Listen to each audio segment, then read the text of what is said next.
Є. Ось і перша покльовочка. Будемо надіятися, що підібрав ключик.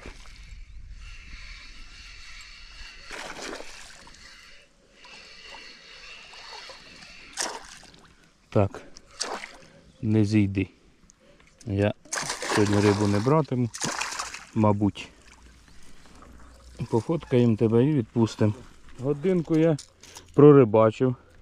Поставив цей воблер уже як рятівник, в надії ж таки піймати якусь рибу. І вгадав.